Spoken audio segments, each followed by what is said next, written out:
through the mystic eye, eminent personalities from various walks of life in conversation with Sadhguru. This week features Dr. Prathap C. Reddy, founder of Apollo Hospitals Group, India's first chain of private hospitals. With a passion to make advanced healthcare available to all, Dr. Reddy is a visionary who has contributed immensely to India's healthcare industry, bringing in high technology and affordable healthcare to urban and rural India. Begun at a time when privatized healthcare were unheard of in India, the Apollo Group now enfolds 46 hospitals in the country and abroad. Among the many felicitations conferred on him are the prestigious Padma Bhushan and Padma Vibhushan by the Government of India. Watch as Dr. Reddy explores the limits of modern medicine with Sadhguru, who in turn reveals a deeper, more profound approach to healing the human body.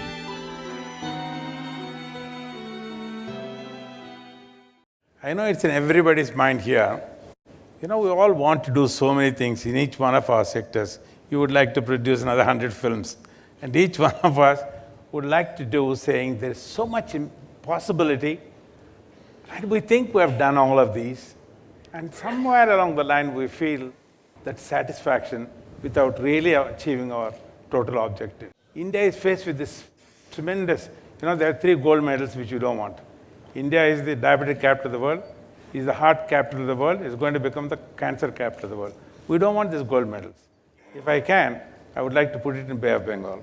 How do we get this? Each one in their profession, how do they get this? As you say, it's all in us as humans.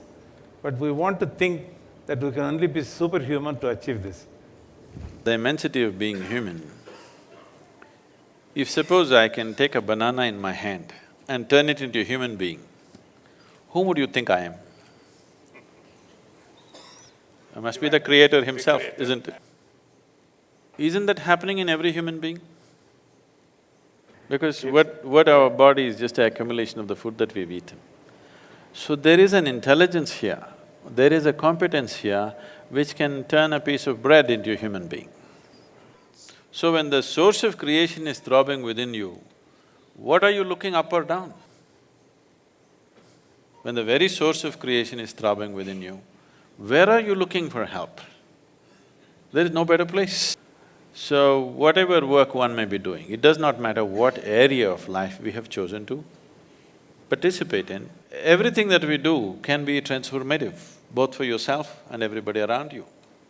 I am saying it is not even about finding satisfaction with your work. Doing something is not towards, at least what I do is not towards my satisfaction, because if I close my eyes and sit here, I am ecstatic, not just satisfied. So I don't have to do something in the world to be satisfied or to be happy. It is just that there are things that need to be done in the world which have not been done, unfortunately, particularly in our country. So many things that we should do have not been done. So in our lives, if we do not do what we cannot do, that's not a problem. But in our lives, if we do not do what we can do, we are a disastrous life. My effort is to see that nobody turns into a disaster, that everybody does what he can do in his life. Vijay, I must say, you've been abroad and traveled so many days, and you landed here yesterday.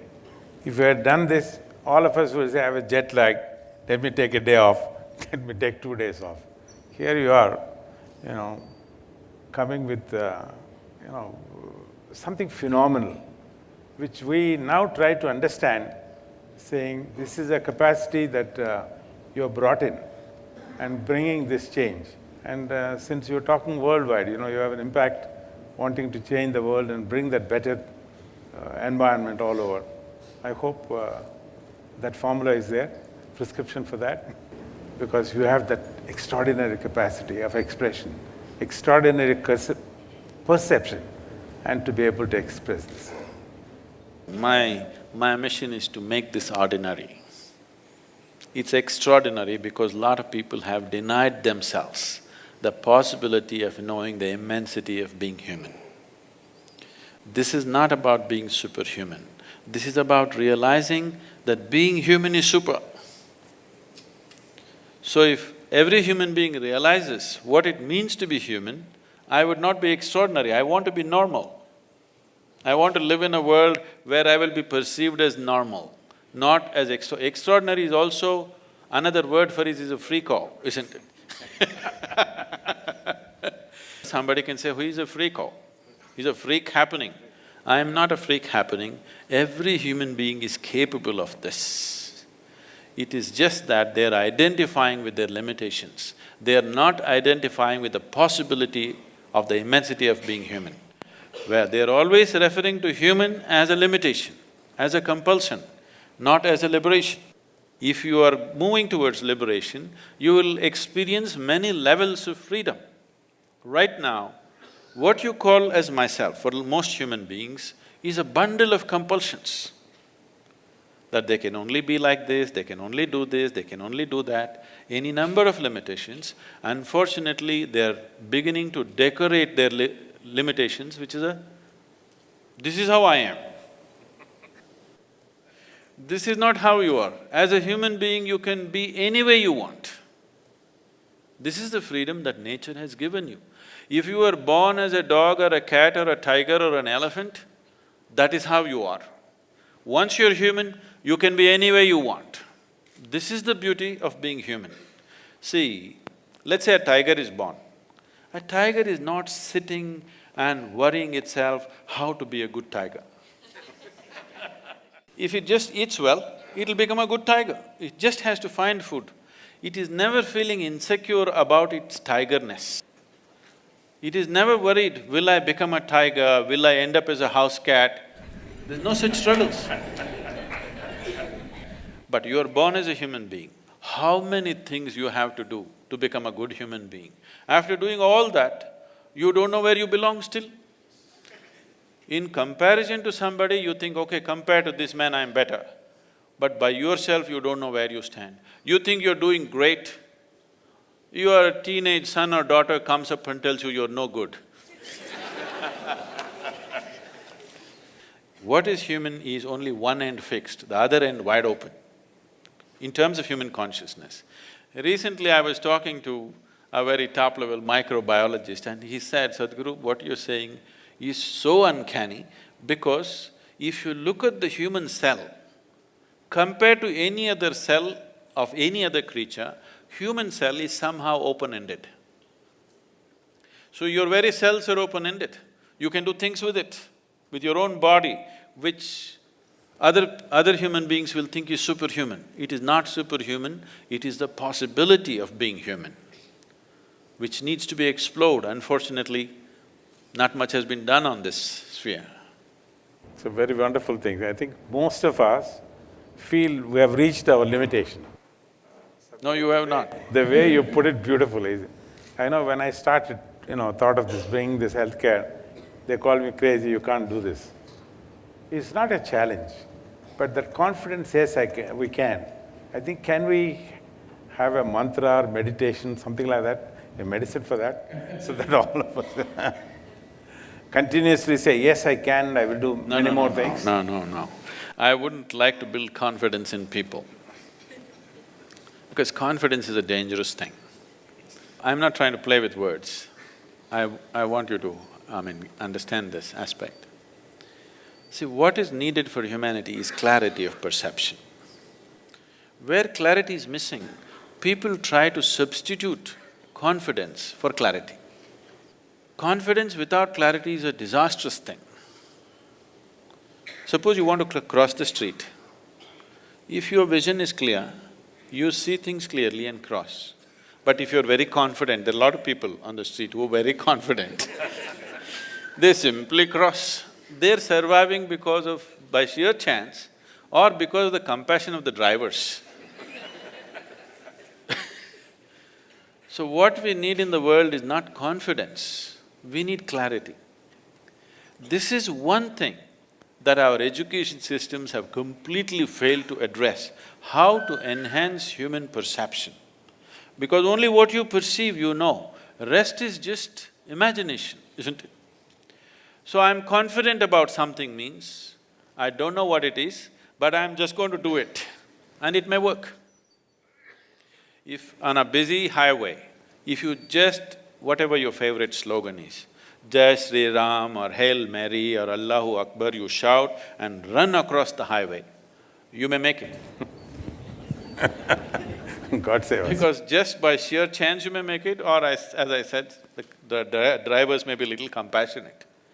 But if you try every day, we know where to pick you up. So what we need is not confidence, we need clarity in the world. Enhancing your perception is what is needed. If you are able to perceive something that other people could not see, that is what makes you an entrepreneur, that is what makes you a leader, that is what gives you the necessary edge in the world. So perception, enhancing perception is the whole dimension of yoga. When I utter the word yoga, because today most of the yoga that people have known in this country also unfortunately is a rebound from the American coast. Yes, very unfortunate. Lot of people are beginning to think yoga was invented by Madonna.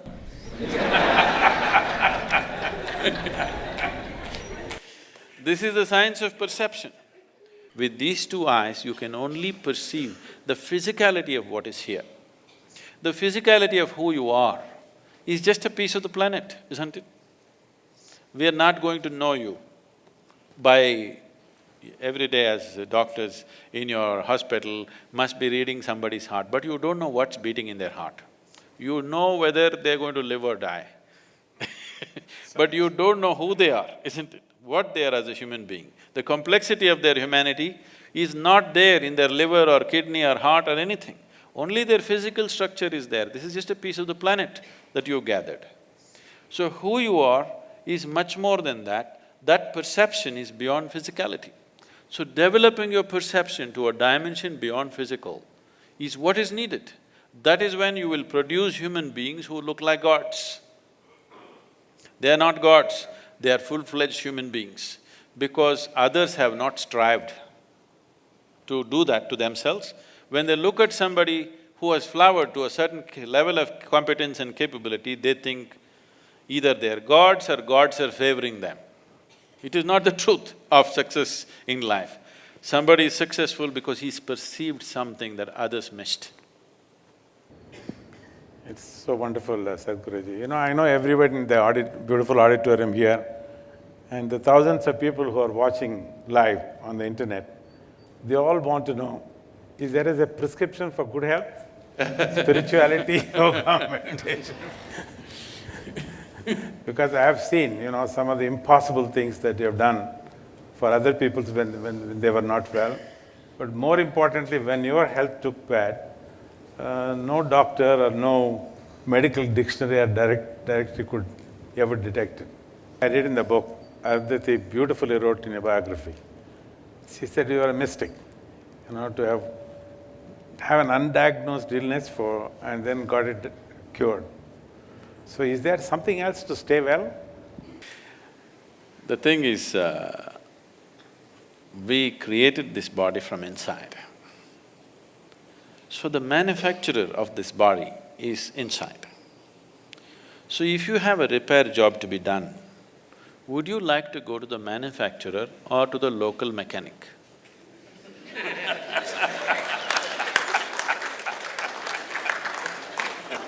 If you had excess, you would like to go to the manufacturer. If you lost excess, you will go to the local tinker to do this and that. I am not trying to belittle medical science by saying this. If there was no medical science as it is, I would say even half the people would be dead by now, here in this audience. Yes, because the average life expectancy of an Indian in 1947 was 28 years. Today it has risen to 64. One important factor is medical science the way it is. So I am not trying to belittle or make fun of medical sciences. It is very significant. What has been achieved in the last 30 to 40 years is phenomenal. The question is just this: if you had access to the source of that which creates this body, definitely every problem that you generate within the body could be handled. Now there are two kinds of ailments, infectious and chronic. Infectious ailments happen to us because of an external invasion from an organism. You must go to the doctor. Don't try to meditate on it. But 70% of the ailments on the planet are self-created. I am saying self-created because it happened from within you. So what is happening from within you can be very easily fixed from within you. What comes to you from outside, you need outside help for that. So you have to fight an organism, then you need medicine. The rest of the ailments, almost 70%, are self-created. Why would your body work against you? This body is essentially programmed for health. Every cell in this body is programmed for health. Why would it turn against you? Because somewhere you're not keeping it happy. To put it in a very simple language, why would your own family turn against you? Somewhere they're not happy with you, isn't it? Yes or no? They're not happy with you with something that you're doing. So similarly, some cells in the body, some parts of your body are not happy with you for some reason. You must pay a little more attention. There is a way, a systematic way of paying attention to this one, because everything in this body was created from within. When it is so, can't it fix from within?